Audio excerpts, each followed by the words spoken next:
आज की कहानी है एक चुटकी जहर। दीपिका दिखने में बहुत सुंदर थी। दीपिका जब बड़ी हुई तो दीपिका के पिता दीपिका की शादी को लेकर बहुत चिंतित थे। उन्होंने दीपिका की शादी की बात कई रिश्तेदारों में चलाई। कुछ दिन बाद दीपिका के लिए एक अच्छा रिश्ता आया। लड़के का नाम अरुण था। अरुण दिल्ली के एक कंपनी में काम करता था। अरुण के घर में अरुण की माँ थी। अरुण के पिता बहुत ही पहले गुजर चुके थे। अरुण की माँ अरुण के साथ दिल्ली में ही रहती थी। दीपिका के पापा को दीपिका के लिए ये रिश्ता बहुत ही पसंद आया। उन्होंने सोचा छोटा परिवार है, दीपिका वहाँ पर अच्छे से रह लेगी। कुछ दिन बाद अरुण और दीपिका की शादी हो गई। दीपिका अपने ससुराल गई। कुछ दिन तक तो दीपिका के ससुराल में सब कुछ बहुत अच्छा रहा, पर कुछ दिन बाद दीपिका की सासू माँ के साथ दीपिका का बिल्कुल नहीं पटता। दीपिका की सास ठहरी पुराने ख्यालों वाली और दीपिका थी आजकल की मॉडर्न जमाने की। दीपिका और दीपिका की सास का आए दिन झगड़ा होने लगा। दिन बीते, महीने बीते, साल भी बीत गया।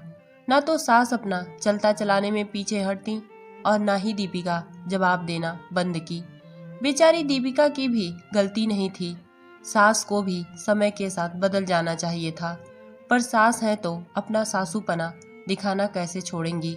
छोटी नहीं हो जाएंगी? घर के हालात बद से बदतर होते जा रहे थे। धीरे धीरे दीपिका को अपनी सास से नफरत होने लगी।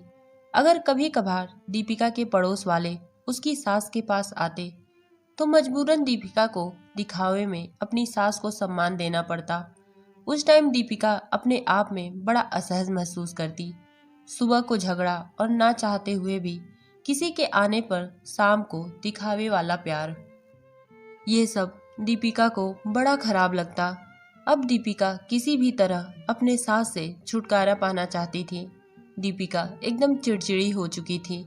एक दिन दीपिका का उसकी सास से झगड़ा हुआ और पति अरुण भी अपनी माँ का पक्ष लेने लगा। दीपिका को उस दिन बहुत ही बुरा लगा। दीपिका नाराज होकर अपने मायके चली गई। दीपिका ने रो रो कर अपने पिता को अपनी व्यथा सुनाई। दीपिका ने रोते रोते अपने पिता से कहा, पापा अब मैं थक चुकी हूँ। वो बुढ़िया मेरी कोई भी बात समझती ही नहीं है और नहीं तो उल्टा मुझसे झगड़ा करने लगती। आप मुझे कोई जहरीली दवाई दे दीजिए। उस बुढ़िया ने मेरा जीना हराम कर दिया है। मैं ससुराल जाते ही उस बुढ़िया को पिला दूंगी, जिससे मैं उससे छुटकारा पा जाऊं। अगर आप जहर नहीं देंगे तो मैं ससुराल नहीं जाऊंगी। दीपिका के पिता छोटे मोटे आयुर्वेद के डॉक्टर थे। उन्हें अपनी बेटी का दुख देखा नहीं गया। उन्होंने दीपिका के सिर पर प्यार से हाथ फेरते हुए दीपिका को समझाते हुए कहा, दीपिका अगर तुम अपनी सास को जहर देकर मार दोगी तो तुम्हें तो पुलिस पकड़ ले जाएगी और साथ में मुझे भी, क्योंकि जहर तो मैं ही दूंगा ना, इसलिए ऐसा करना ठीक नहीं होगा। लेकिन दीपिका अपनी जिद पर अड़ी थी। उसने अपने पिता से कहा, नहीं पापा, आपको जहर देना ही पड़ेगा। अब मैं किसी भी कीमत पर उस बुढ़िया का मुंह नहीं देखना चाहती। दीपिका के पिता बहुत ही चिंतन में पड़ गए।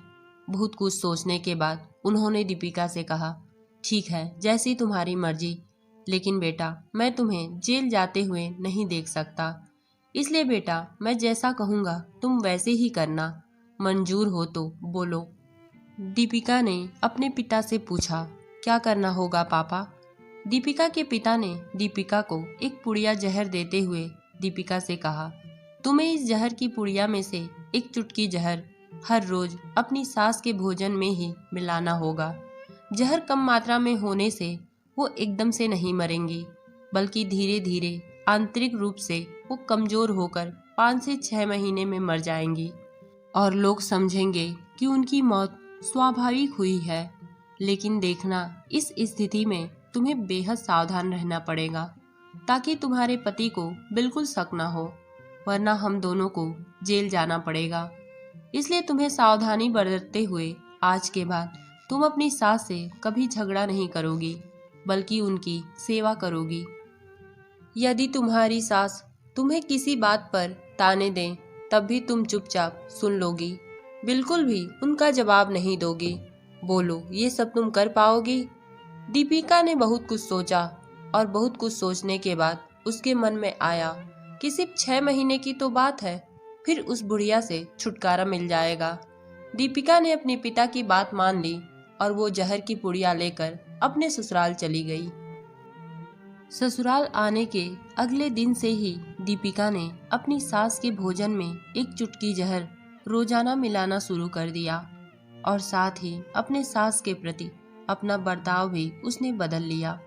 अब वो सास के किसी भी बात का जवाब नहीं देती, बल्कि क्रोध को पीकर मुस्कुराते हुए सुन लेती और मजबूरन सास से पूछ पूछ कर उनका मनपसंद खाना बनाती, उनकी हर आज्ञा का पालन करती।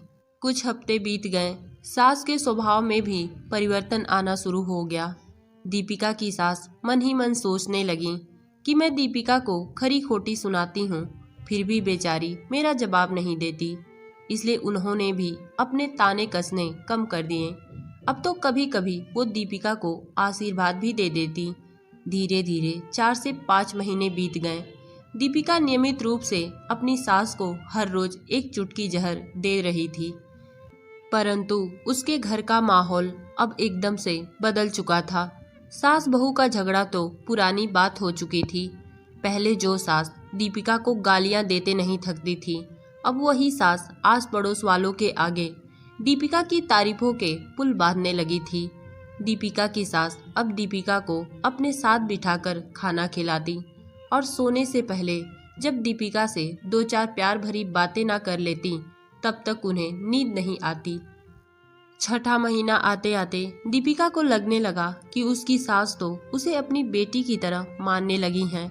दीपिका को भी अपनी सास में अपनी माँ की छवि नजर आने लगी थी। कभी कभी दीपिका जब सोचती कि उसके दिए हुए जहर से उसकी सास कुछ ही दिनों में मर जाएंगी, तो उसके तो रूह कांप जाते थे। इसी सोच विचार में दीपिका एक दिन अपने मायके अपने पिता के घर दोबारा जा पहुंची और बोली, पिताजी, जो जहर आप मुझे मेरी सास को मारने के लिए दिए थे, अब उस जहर के असर को कम करने की दवा दे दीजिए, क्योंकि अब मैं अपनी सास को मारना नहीं चाहती।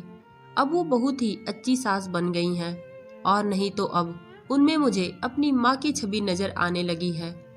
दीपिका के पिता अपनी बेटी दीपिका की ये बात सुनकर एकदम ठठाकर हंस पड़े और बोले, जहर? कैसा जहर? मैंने तो तुम्हें जहर के नाम पर हाजमे का चूड़ दिया था। दोस्तों, इस कहानी से हमें एक सीख मिलती है कि सास और बहू दोनों को आपस में सामंजस्य बनाकर रखना चाहिए। अगर दीपिका की सास पहले ही एक अच्छी सास का उत्तरदायित्व निभाती, तो दीपिका को अपनी सास के लिए जहर की पुड़िया लाने की जरूरत नहीं पड़ती। तो दोस्तों, ये कहानी आपको कैसी लगी कमेंट में बताइएगा। धन्यवाद।